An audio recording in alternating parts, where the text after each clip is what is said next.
and welcome to the Westmoreland Museum of American Art's virtual programming. We want to begin our program with a statement of acknowledgments. The Westmoreland Museum of American Art is situated upon the traditional lands of the Adena, Hopewell, Monongahela, Delaware, Shawnee, and Seneca Cayuga peoples. We honor all of the indigenous nations and their land with great gratitude and acknowledge the genocide and continuous displacement of indigenous peoples. We also acknowledge the enslaved Africans whose labor built this country during the colonial era and beyond. We acknowledge the harm inflicted upon the indigenous communities and people of color across the country, which guides and inspires our work as a museum. Thank you for joining us for our virtual In Conversation, Patterns in Quilts. The program you're about to experience is a virtual conversation with a University of Pittsburgh student, Annie Abernathy, quilt artist and the museum's membership and development coordinator, Ginnie Leiner, and the curator of the McCarl Coverlet Gallery at St. Vincent University, Lauren Churilla. The discussion will focus on the virtual curating process of the quilts, a little historical background of these quilts, as well as some incredible looks into contemporary quilts. Following the discussion, we will have a Q&A with our speakers, so you better bring those questions. All right, let's meet everybody. Hi. Hi, everyone. How's everybody doing? We're great. Good. All right. Well, is everybody ready to get started? Yes. Okay, I'm going to go backstage. I will watch from there, and I will be back to facilitate the Q&A. So, Lauren, I'm going to leave it up to you. All right, welcome everybody. I wanted to start out by going around and Ginnie and Annie, it would be great to hear your background or your experience with textiles that led you guys to be participating in this exhibit and conversation. I'll go ahead and start. I've been quilting for 48 years, and before that I was making clothes. I started making clothes when I was 14. And I think sometimes it was a part of being frugal. I had all these scraps from clothes and I didn't want to throw them away. So I took one quilt class, and after that I just never made clothes again. It just took off.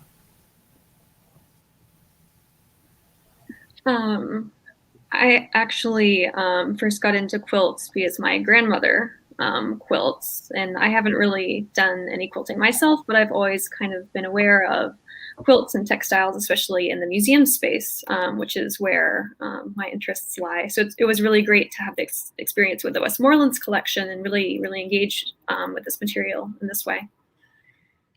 Excellent. So I wanted to start off talking about the quilts that were selected for the exhibition.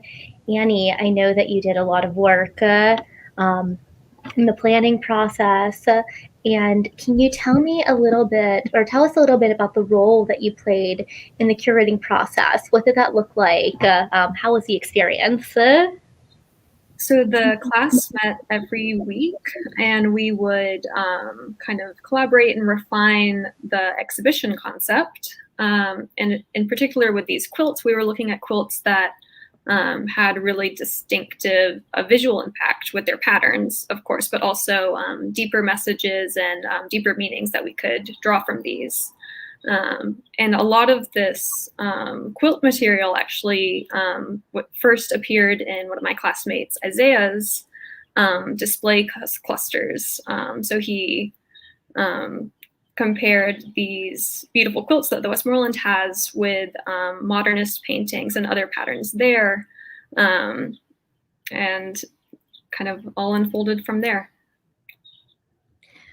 Did you, as a class, have an overall vision prior working directly with the material of what you wanted the end exhibit to look like, or was that something that developed along the way? I think it definitely developed along the way, especially with the particular quilts that we chose, because there's a group of 3 that have some connection, some debated connection with Underground Railroad, and we knew we wanted to group those together. in the display. And then there's also this great patriotic quilt, and then the postage stamp quilt that we then paired with an abstract painting. So I know that there is quite an extensive collection too. So what were some of the challenges that you guys had in selecting pieces? I know when I'm going through creating exhibits for my own space, narrowing it down can be really, really difficult. Yeah, I definitely agree with you there. I know some of the early lists that I made had maybe 20 quilts that I was interested in, and I just kept coming back and trying to find the ones that really spoke to one another, but also the rest of the objects that we picked for the exhibition. And I think the ones that that wound up in the exhibition fit really well in these themes that we're talking about of whose labor is valued, what kind of patterns are valued, and what deeper meanings they have. So as someone who works with textiles, I know that it's really a very different experience selecting pieces for an exhibition using images than it is when you're in person too. And I know that because of COVID, we've all been operating on a very different level. So can you talk about, first of all, so much of how textile art is very tactile, whether we're looking at the weave of a cloth or the type of stitching used. Can you talk a little bit about working with digital objects and then transferring them to the physicality of the space of the museum? How did it really change the experience of the exhibit? Sure, that's a great question, and something that definitely affected how I thought about the quilts in the exhibition in the fall.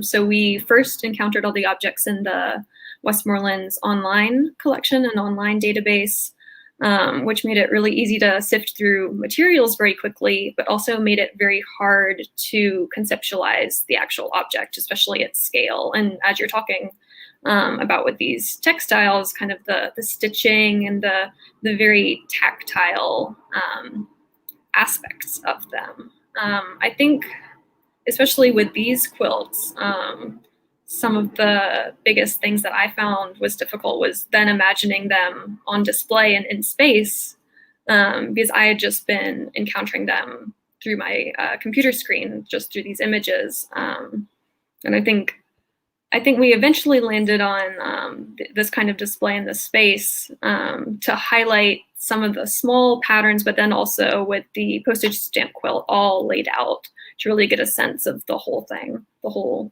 quilt. So this one, both Annie and Ginny, you can weigh in on. I know that we've all been through the space. Are there any particular pieces that really spoke to you, your favorite pieces in the exhibit?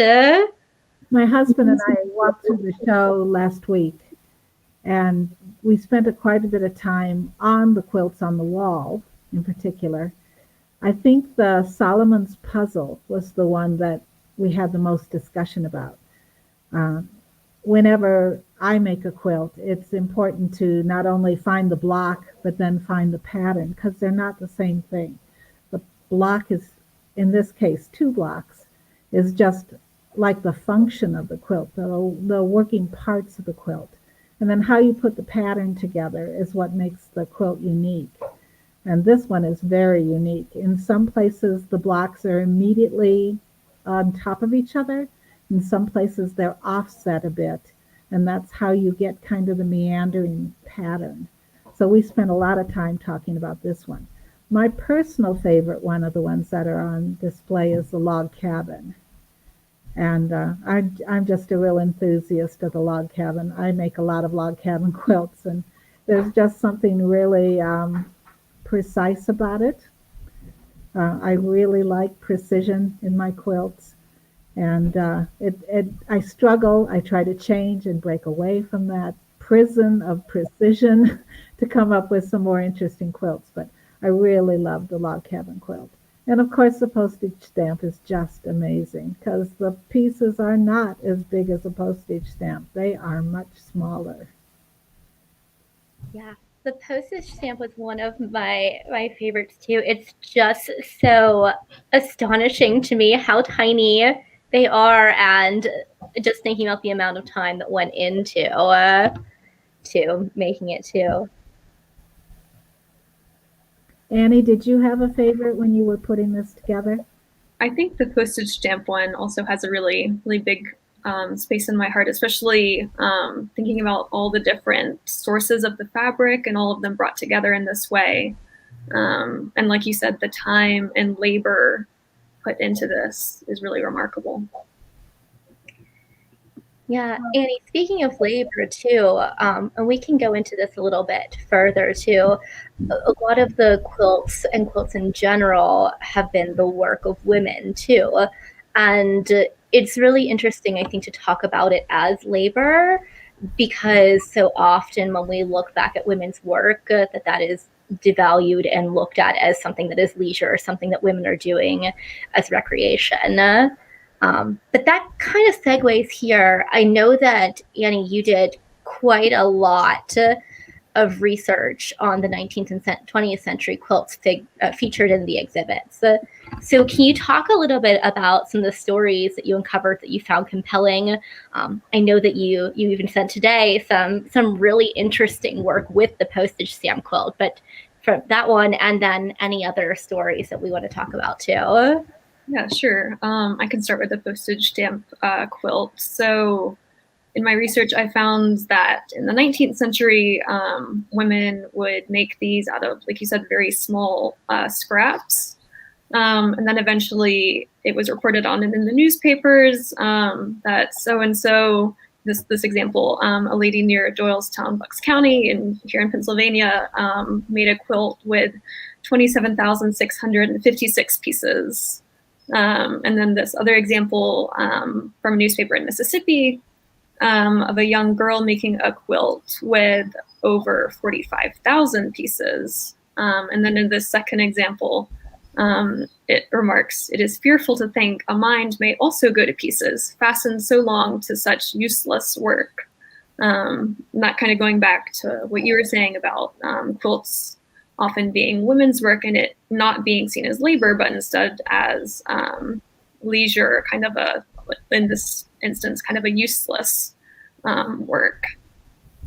And then with the postage stamp quilt too, it has a longer legacy than into the Great Depression, when people would make these out of necessity, to using up every little scrap of clothing, bed linens, even seed bags and things of that nature.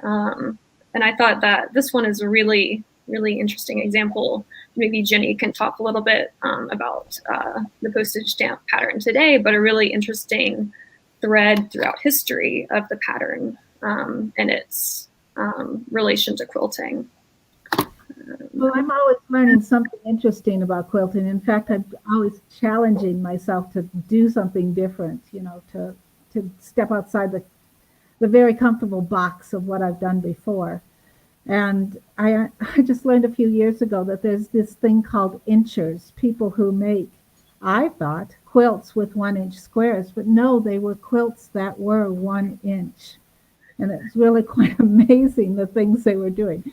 Not something I necessarily want to do, but it just shows that the world of quilting is varied and there's remarkable things out there going on.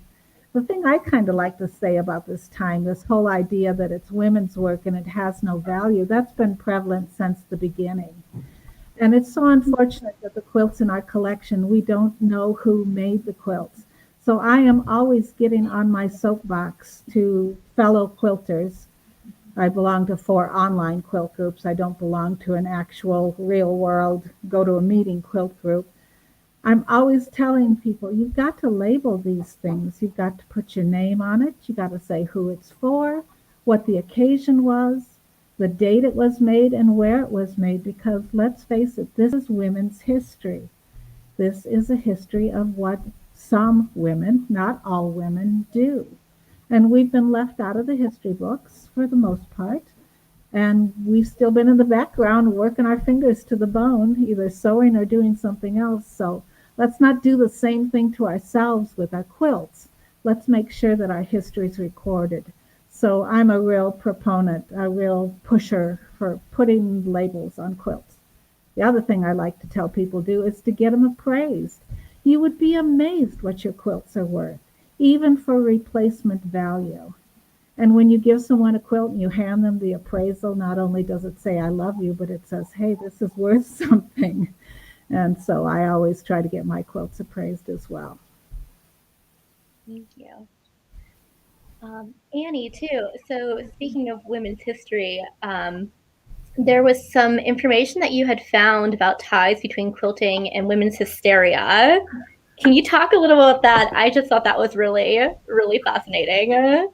Yeah, it kind of tied back to the that newspaper example that I was sharing, how especially the postage stamp quilts was kind of cast in this useless light, and people tying it to women's hysteria in that it wasn't something that a woman should be doing, and kind of getting back to like Ginny's question of appraisal.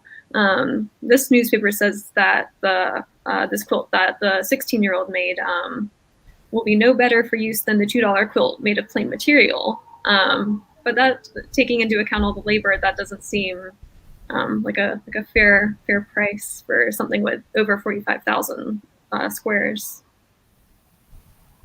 So this kind of segues. Oh, Ginny, were you going to go? I said exactly. I know if you do have your quilts appraised and you put them on your house insurance, then if something happens, heaven forbid, you get something for the quilts. Otherwise, you get $7 for a used blanket. Think about that.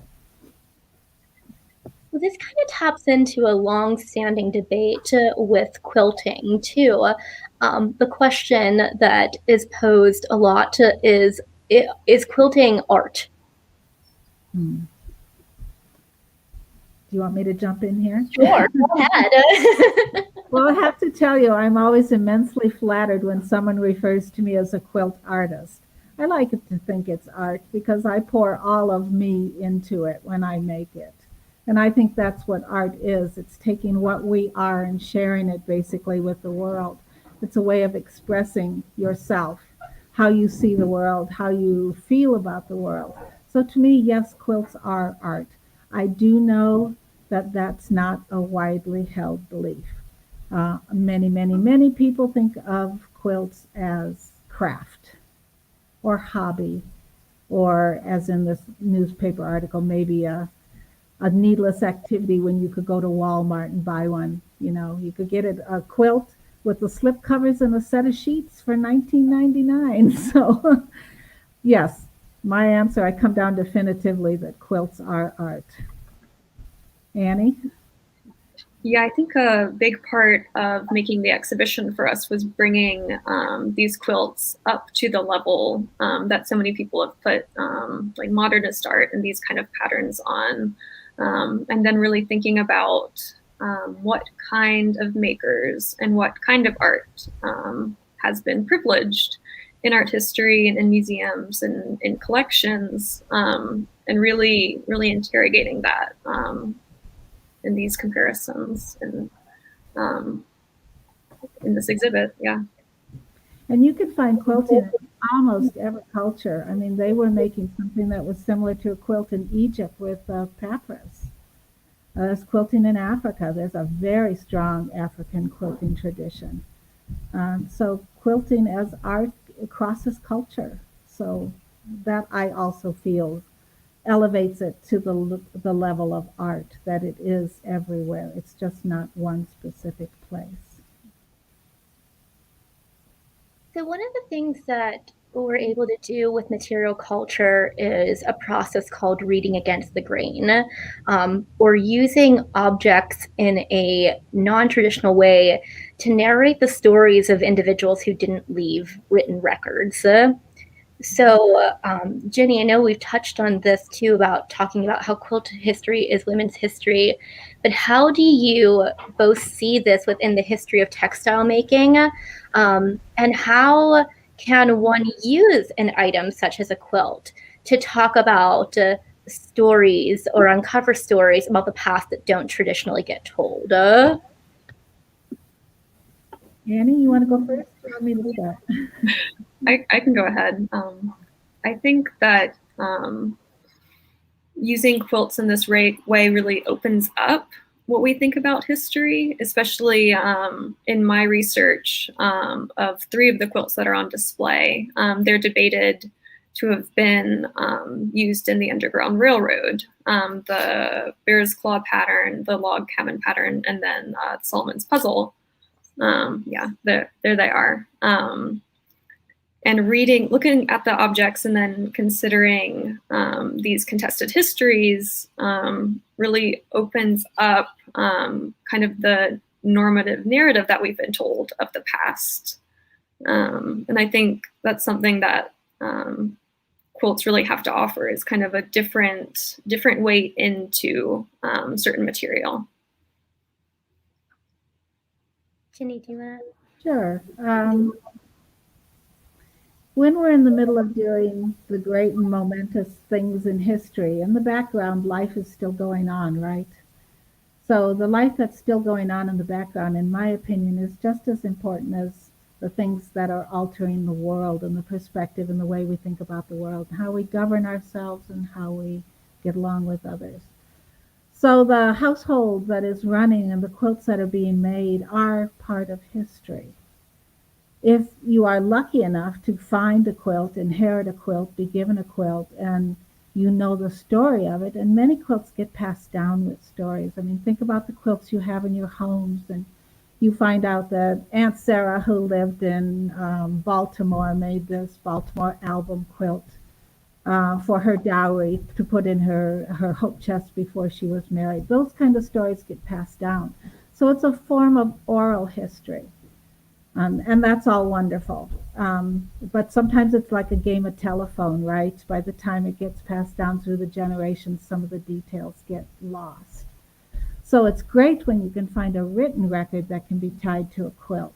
Now, I know there's a lot of controversy about whether quilts were really used for the Underground Railroad or not. I don't think we really have a definitive answer about that, but there are a lot of lore and possible history about it. In modern times, you see more labels on quilts, so you have a little more of the history, at least you have the basics. If you have a woman's name in a city where you lived, then historians can go start looking through city records, archival records, and find out more about the person and how they lived. So a quilt can be a tie to history. Did that answer where we were going with that question? Yeah, So, yeah. I always tell my kids, my grandkids, and people I give quilts to, somewhere down the ages, I'm going to be, oh yeah, she was that grandma that quilted. There's so many grandmas that get factored into the family lore, and sometimes only one thing is remembered about you. And if you are a quilter, chances are that's what's going to be remembered about you. Ginny, I like that you brought up the kind of tension that exists between the oral tradition that's passed down and written archives. I come across this a lot at the Coverlet Gallery. So my collection is all woven coverlets that are on beds. And even though the process of making is quite diverse, on the surface, they're attributed to weavers, and weavers are exclusively male. So I have a lot of people who will come in with long family histories of, oh, my great-grandmother made this piece, and where it is very clearly made by the weaver himself, which I think is really, really hard to deal with, like, tactfully too, when you're trying to confront people with long traditions too. And that doesn't necessarily mean that oral tradition is wrong. And I think in a lot of Western culture, there is this conflict that exists between the archive and written records that are very often prioritizing this white Western lens and oral traditions. So how do you both, and this comes into play, I think, a lot, Annie, with the debate over the the Underground Railroad quilts, a debate that has been going on since it appeared in scholarship in the 90s too, where it's very much the original publication comes from a very, very long oral history tradition from a family that scholars have then pitted against the traditional archive, and looking at the history of patterns and when patterns emerge. And of course, as we know, things change over time, but this kind of question and this tension, how do you both see oral tradition, when shaped by material evidence, to be a really important tool for understanding cultural dynamics that are undocumented in what we would call traditional collecting methods that often prioritize points of view that are very white, very Western, and very often very male-centric? Yeah, I think especially as to your point, the written word in a Western context is often taken as truth, and we don't approach oral histories in the same way. We're much more skeptical of them. And I think the uncertainty of like the truth of history is really in both of them, and that's important to remember while we're using these histories. And I think giving oral histories the same kind of weight as we do a written archive is something that we're going to see more in future quilt scholarship and other kinds of scholarship as well. I hope so. For some reason, I have a hard time believing that's actually going to happen. From my own personal experience, if I see it written somewhere, it seems to have more validity. And I think society as a whole, as you said, Annie, falls into that bit. A few years back, I had a classmate from my high school, and I've been out of high school a long time, asked me to make him a quilt using Civil War fabrics and using an Underground Railroad pattern. This was a black gentleman. And I really had a kind of a moral conflict that I felt I would be helping to solidify possible a lore instead of a fact. And I told him that. I said, you know, it's a wonderful story, and I really want to believe that it is true, but there's just never really been a whole lot of collaborating evidence. So as a quilter, I want it to be true.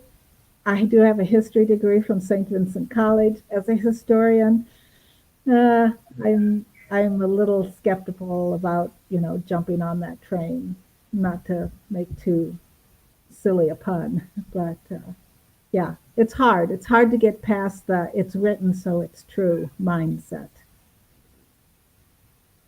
Yeah, I think this is one of the challenges just in general about people that I think you brought up, Ginny, that whenever it's very hard to get past the written. And I know when I also teach history too, and dealing with students too, it's very difficult, I think, sometimes to move to the mindset that even something written was created by a human being, and that we are all inherently approaching or writing things with our own biases too. And that it's really important not just to look at a really broad range of sources, to look at the repertoire of performance, to look at oral tradition, to look at written documents, but to look at the politics that went into what is collected and what is not. And to understand that anything that is written is still written from somebody's perspective too, and that we all come from these very diverse perspectives, and we don't all experience the world in the same way. So sometimes getting to a historical truth can be a difficult thing to do. I think a real good example of that, Lauren, is the G's Ben quilts. Most of the quilts you see in museums are made from women in middle to upper class situations, white women. And women for generations, for millennia, have been making quilts like the Gee's Bend quilters, which are made from what you have available. And they're made by Black women. I have lost power.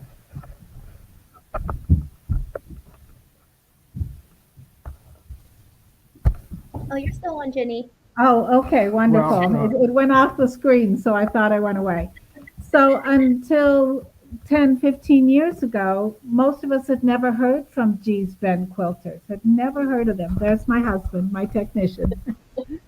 So they had never heard of Gee's Bend quilters, and now we know about Gee's Bend quilters. I also collect quilts, and I have a quilt that's very similar to a quilt that might have been made by a woman using whatever things she had available. And I don't think it's a Gee's Bend, but that history was not recorded. That's just an example of the bias of those that decide what goes in art museums.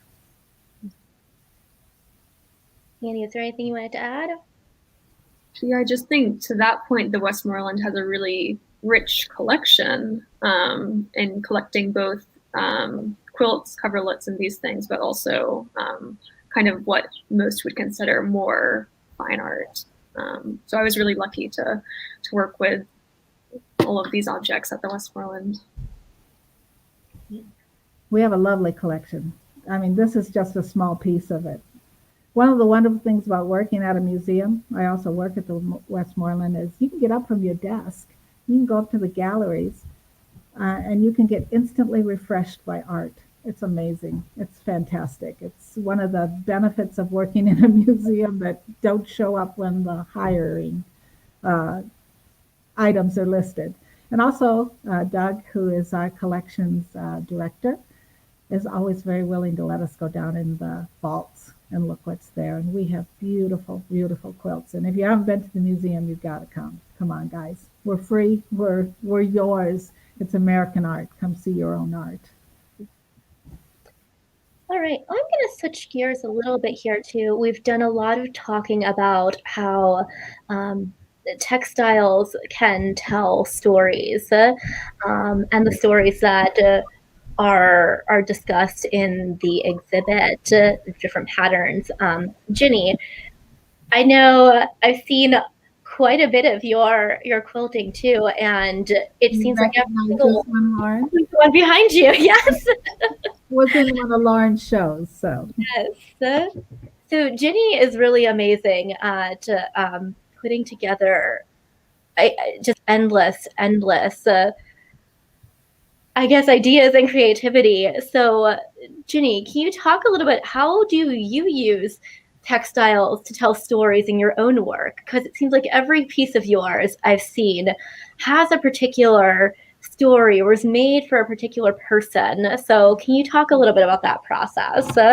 Well, until recently, I didn't own any of my own quilts, or I owned some of the early ones that I was embarrassed that I had made them. So every once in a while, I make myself go back and look at those early ones and see the progress I've made. So yeah, quilting is probably, you could probably put it in the obsession category for our household. And one of the things I've discovered during the pandemic is, boy, there's a whole bunch of places you can buy quilt fabric online. You don't have to go anywhere to find this stuff. So I quilt every day. If I'm not actually doing it hands-on, I'm doing it in my head. And my husband has come to recognize that look on my face when I'm trying to figure something out. Because sometimes you have an idea what you want to do, but you haven't quite figured out the particulars. Quilting for me is an ongoing thing. I always start with a plan, but I would say rarely does the finished quilt look like what I thought I was starting with. The one that Lauren's got up on the screen now that she's showing you is the one I made for my daughter. She lived in Chicago. We all lived in Illinois. Her first job after college was in Chicago. And when she was on vacation once out here in Lake Tahoe, she met a guy in the cabin next to them and got to talking to him. And when she got home, she called me and told me that she met this guy from California, but she wasn't going to move to California. They had earthquakes out there. She's now been in California 14 years, married to this guy. So this was their wedding quilt. His name is Jeff. He's wonderful. He's the son we never had. So this is called Road to California. Road to California actually is a registered American quilt pattern, but like a lot of other quilt patterns, there's several variations of it. So the 3 big squares you see in the lower left corner are all Road to California. So this is a story quilt. It's a wedding quilt and it's a story quilt. It tells the story of Jamie from Illinois who married Jeff from California. So the diagonal that goes across represents a journey. The corn on the right side is the Midwest. We literally had a cornfield in our backyard. And then the ocean wave, the snail's trail, it's sometimes called, on the left side of the quilt, that's the Pacific Ocean. She lives in East Bay, San Francisco. Across the top, you see a cityscape.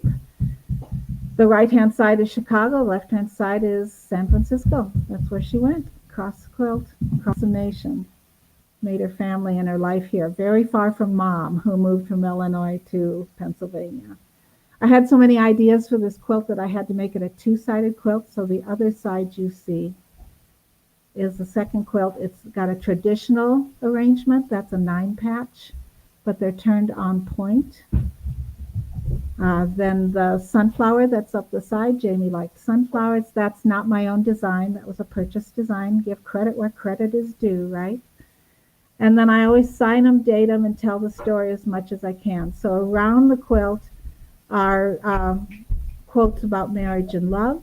Across the top, it says who it's for and what it's for. And then down at the bottom in the right, you can see my signature and the date.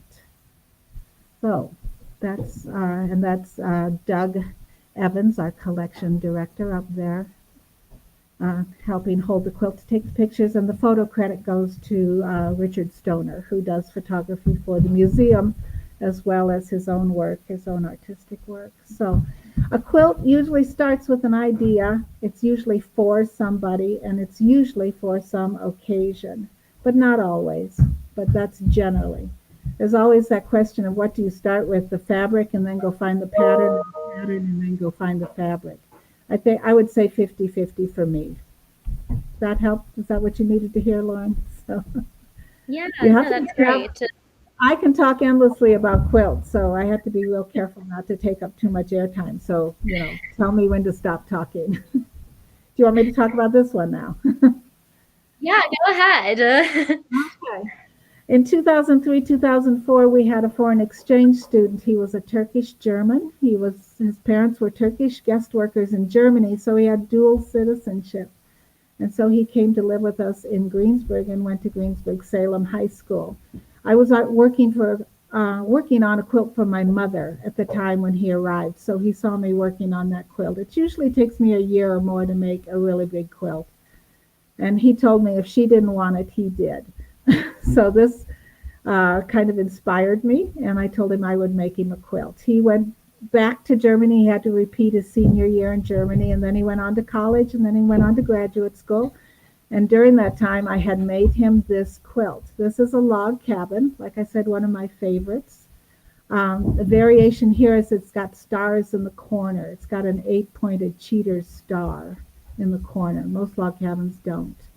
And then the border also has both log cabin stripes and stars. Funny story about this quilt is when it was all done and he was in an apartment with his first job, I mailed it to him. He asked me to hold on to it till he was done with school and had a home where he could put it in.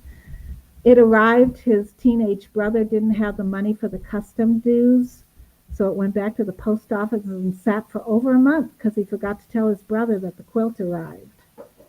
So the post office didn't know what to do with it, and luckily they sent it back to us.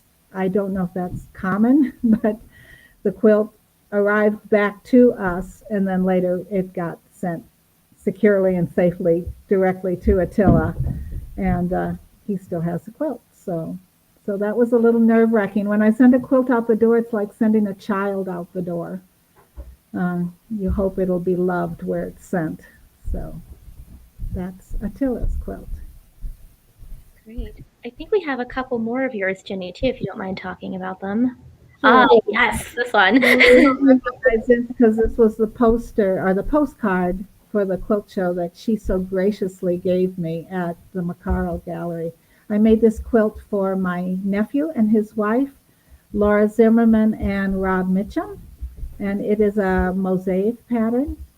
The funny story about this quilt is this was not at all how I planned it would come out. I thought it would be totally random, that each square would have a random selection of fabrics in it, and then it would just be a hodgepodge of color everywhere.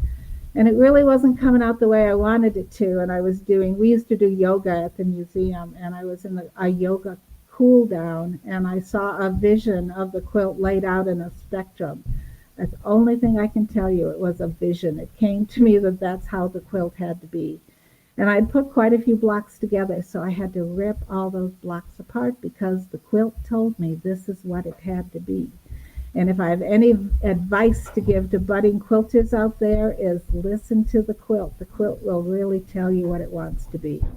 So this quilt wanted to be set up in kind of a spectrum, going, through the standard spectrum of colors. And that's what it turned out being. And it's a gorgeous quilt. It turned out really nice.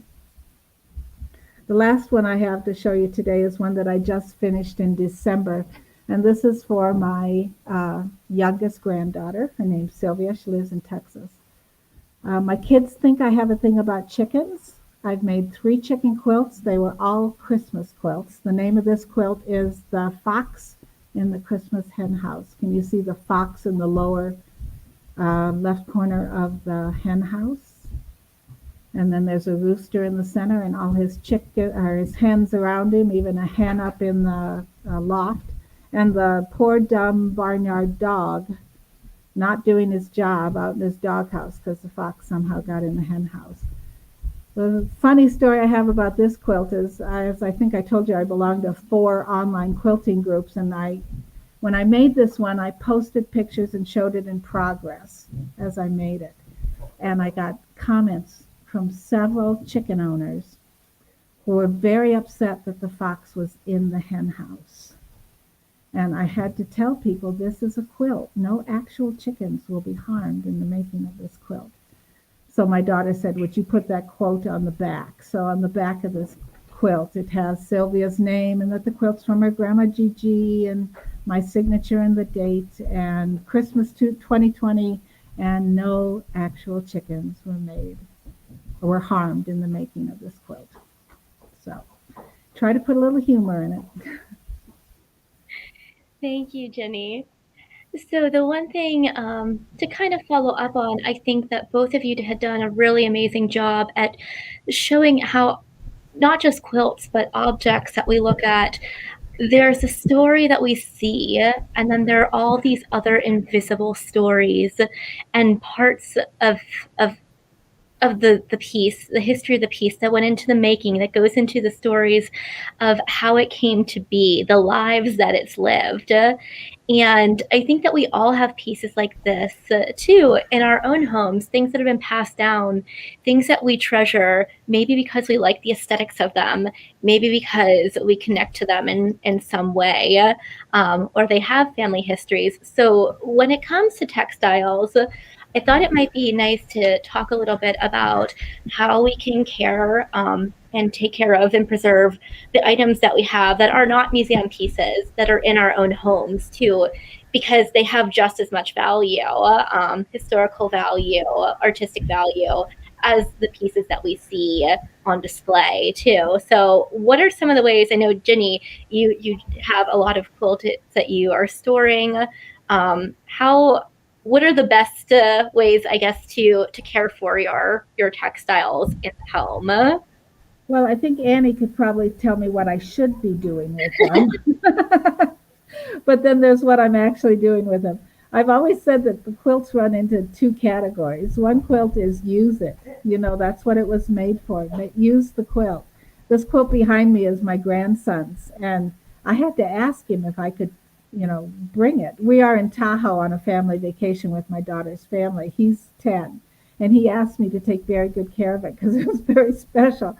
Now, I'm not quite sure if he remembered Grandma made it for him, but it has been used. When I look at it, I can tell that it's been used, and that's just fantastic. I love it. And I know my daughter uses Road to California. It's on her bed. So some of the ones that I have at home, they only come out at certain times of the year and get used. And then others, I'm really glad to see that they're used. Keep them out of direct sunlight. That's like number one, because they will fade. We have a quilt on our bed that I made, and I don't open the shutters until afternoon when the sun is elsewhere, not coming directly in the window. I don't clean them a lot. I tell people try not to wash, and certainly don't send them to the dry cleaners. The chemicals are too hard on them. So, if you have to spot clean, that's great. If you have to wash the whole thing, use some gentle detergent. Then dry it till it's just a little bit damp. And if you've got a clean spot in the yard, lay it in the yard if it's summer or spring, and let the sun and the wind and the air finish drying it for you.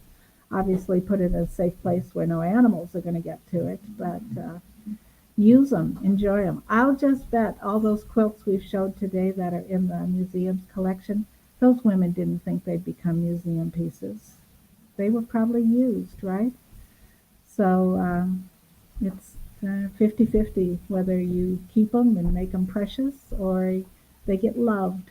I think it's kind of important that they get loved. Annie, anything you wanted to add?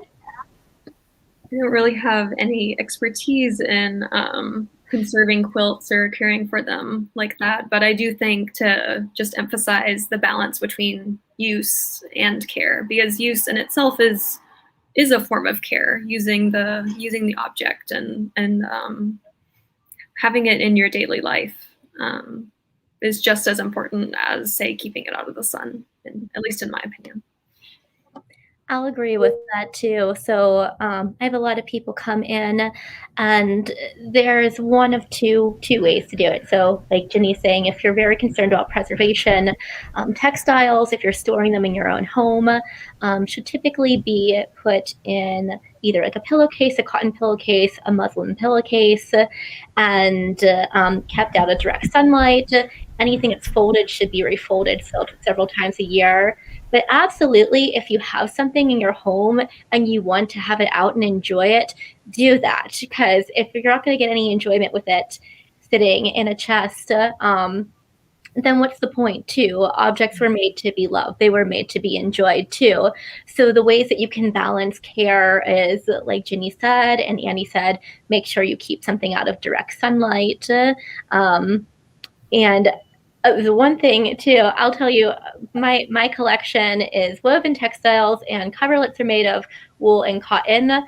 Just be very careful when you're washing them. I have one in my collection that someone definitely threw in the dryer at one point. And so when you have cotton and you have wool, it shrinks up in places. It's great.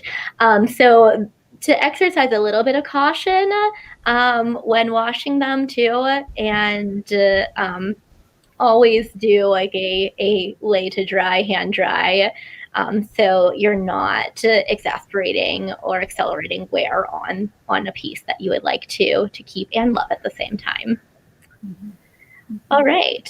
Well, I think that's a good place to finish up. I think Mona's going to come in and we'll do a little bit of Q&A here too. So we're happy to take any questions you have. Hi. That was wonderful listening to you all backstage. And I wrote down my own question, right? Which we can get to after we go through the questions in the chat. But let's start. We're going to start at the top. So I'll read you the questions and I jump in wherever you can, right? One of the first questions we had was, who are quilt appraisers in the area? So I'm assuming in the Greensburg, Westmoreland County area. Yeah, does anybody have that answer? There's two places where you can find quilt appraisers. You can go to the American Quilt Society and give them a zip code. They have a website, AQS, American Quilt Society, and they'll tell you who the appraisers are in the area. I know since I answer the phones at the museums, I get a lot of questions. Sometimes you can get information from a museum about an appraiser. I will tell you who appraises for me. And if she's too far away, you can always ask her where else they can get appraisals. I get appraisals from Jan Rogers. She lives in Mars, Pennsylvania, and she's wonderful.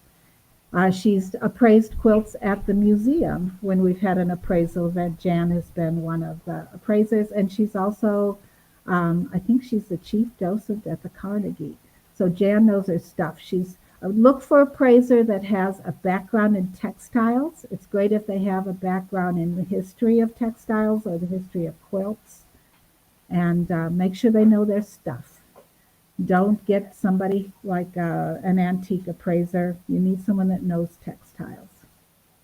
It looks like Jan is also watching the program today, and she's sending me texts. Yeah, she's added some really great comments into our chat. She's great.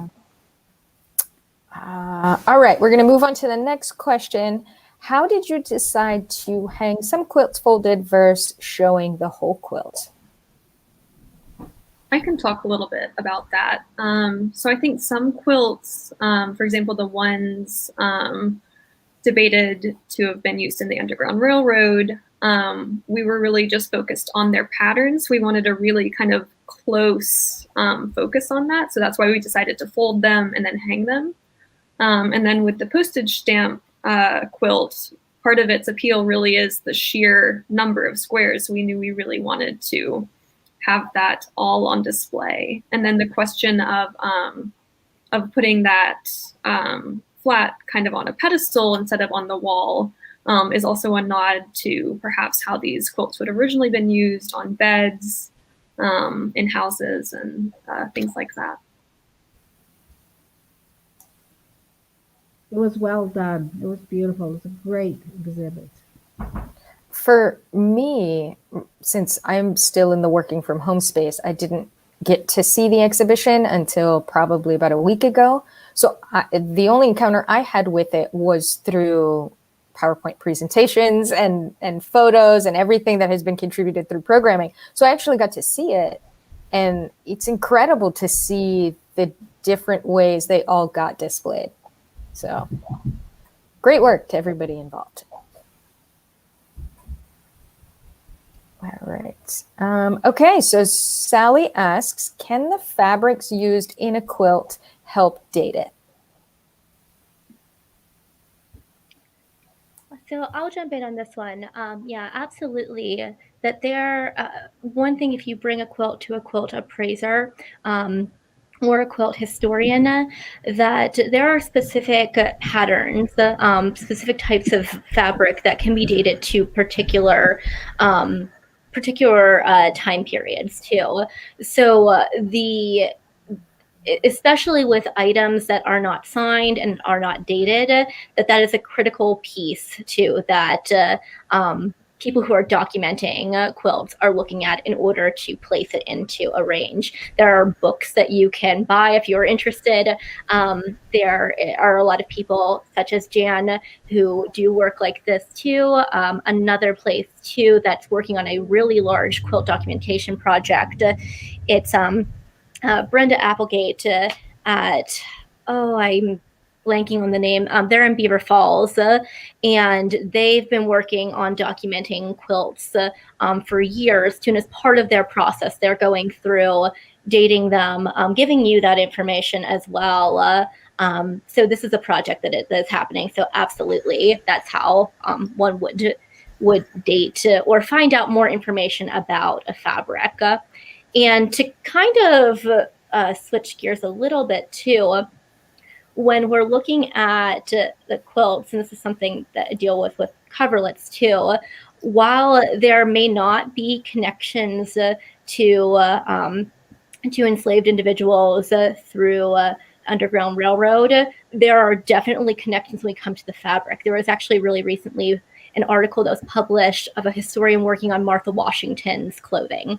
And we see the piece as Martha Washington's clothing. But behind that, there's the stories of the enslaved women who are working on the hidden labor to produce this too. In my own collection with coverlets, every coverlet in our collection was produced sometime between the early 1800s to around 1860. They're all produced with slave-produced labor. There's no free cotton in it too. So this is part of the story too. So just because there may not be an innate connection that we can see likely want to see doesn't mean that that's not part of the history too. Thank you. Jen put in the Beaver County Historical Research and Landmarks Foundation is the place that's doing the quilt documentation project. Thank you. So, All right. Next question is, what is the best way to learn to quilt? Take a class. Sincerely, take a class. There's a lot of available classes. You can do it at home. There's great tutorials. There's great YouTubes.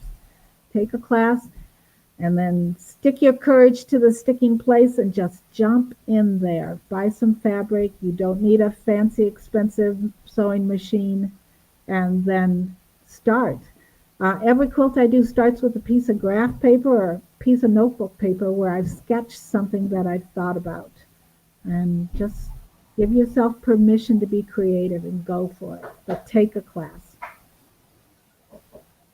And what a perfect time to take a class. Because everything's happening virtually. There's more opportunities to get involved in stuff now. So awesome.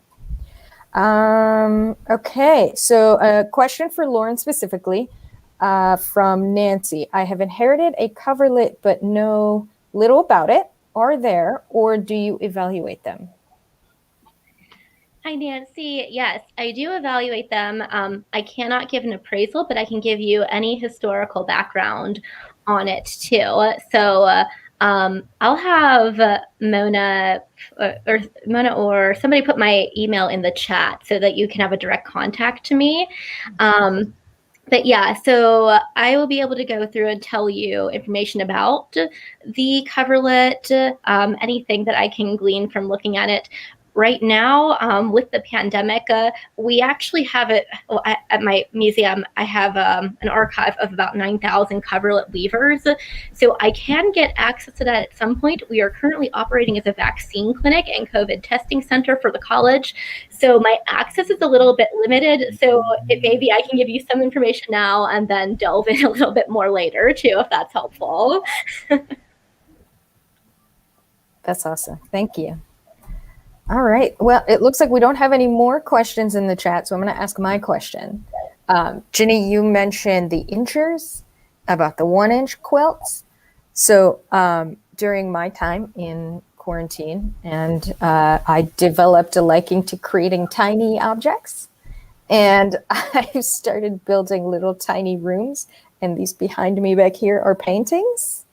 So I'm really interested in the 1-inch quilt. So it's a complete quilt, but in a 1-inch square. It's called an incher. So look, you can Google it. I read a book about what kind of tiny needle are you using? I don't know. I don't know how to do it, and I really have no interest in doing it. I appreciate it. I marvel at people who have that kind of patience and skills and dexterity. I am in my 60s, and your fingers don't work the same way they did when you were in your 30s. So inches are not for me. But there are people that do it, and they're fascinating. They are totally fascinating. Look for a book on inchers. Okay. They're out there. Yeah. I will do that. Yeah. All right, we got one last question that snuck in the chat. Do you quilt by hand or by machine? I am totally by machine. I piece by machine. I quilt by machine. It's faster. I don't really have great hand skills, if you will, with the hand quilting. I'm great with the machine. I have worked with a piece with a very utilitarian. You can buy it at any store. It was a Kenmore for years, and now it's a Brother. And then in 2013, I did a big quilt project, a Christmas quilt project, and I bought a larger machine that had a big throat. That's the area you run the quilt under, and that's what I use to quilt. On the really monster quilts now, I have employed a long arm quilter. I do not long arm myself. So I'm a machine quilter, and there are people who turn up their nose at machine quilting, but you know what? It's a big quilting world, and there's lots of room for all kinds of quilting. Oh, I love that. Yeah. I love that statement. I think that can apply to a lot of different things A too. lot of art, yeah. Yeah. And a lot of life. Yes. So, All right. Well, thank you all for being part of this program. I incredibly appreciate your expertise, your insight, all the work you put into it. And I want to thank everyone for joining us this evening. Also, our members and our museum staff. And please make sure to check the museum's website at thewestmoreland.org for any upcoming programs. And I hope everyone has a wonderful night. Thank you, everybody. Yeah, Bye. thank you all. Thank you. Thank you.